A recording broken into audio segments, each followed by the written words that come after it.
Hello చెప్పు. నువ్వు మాట్లాడుతూ ఇలా పెట్టేస్తే ఫస్ట్ ప్లేస్ లో ఫోన్ చేయకు.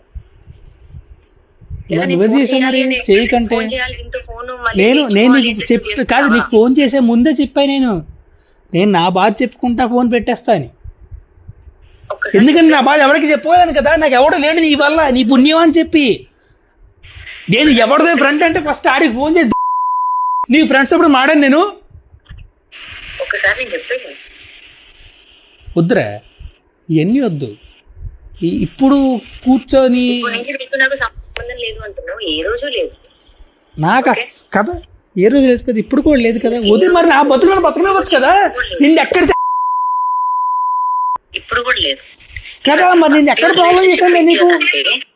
నేను ముంబై వెళ్తున్నాను అంటే నేను వద్దన్నాను. వద్దు అని చెప్తా, నేను నీకు చెప్తా. నేను మాట్లాడుతున్నప్పుడు 1 minute ఆగి వింటే చెప్పు. నువ్వు వెళ్తా అన్నప్పుడు నేనేమైనా ఆపి నేనేమైనా ఇన్వాల్వ్ అయ్యి చేస్తే నువ్వు ఈ మాట అంటే నాకు పడుతుంది, తగులుతుంది.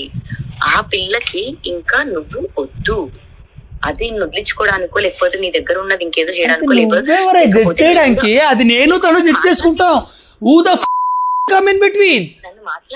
నన్ను మాట్లాడి ఆల్రెడీ నీ గురించి చెప్పాల్సిందంతా చెప్పేసింది, అర్థమైందా? ఓకే, ఆ తర్వాత కూడా నువ్వెవరు తెచ్చేయడానికి అంటున్నా కాదు. మరిద్దరికి సంబంధం లేదన్నప్పుడు నా జీవితం తెచ్చేయడానికి నువ్వెవరు? నేను ఎవరు తెచ్చుకుంటా నీకులాగా ఇంటికి తీసుకొచ్చే? అయ్యో నువ్వు తెచ్చుకుంటావు, సాయి గారిని ఎలా తెచ్చుకుంటావు? సాయి గారిని ఆడొక్కడే అది నేను ఒప్పుకుంటా. అండ్ ఆ విషయాల్లో కూడా తప్పట్లే ఎప్పుడు కూడా. కానీ ఈ విషయంలో ఎంత కాల్ చేసే చూడు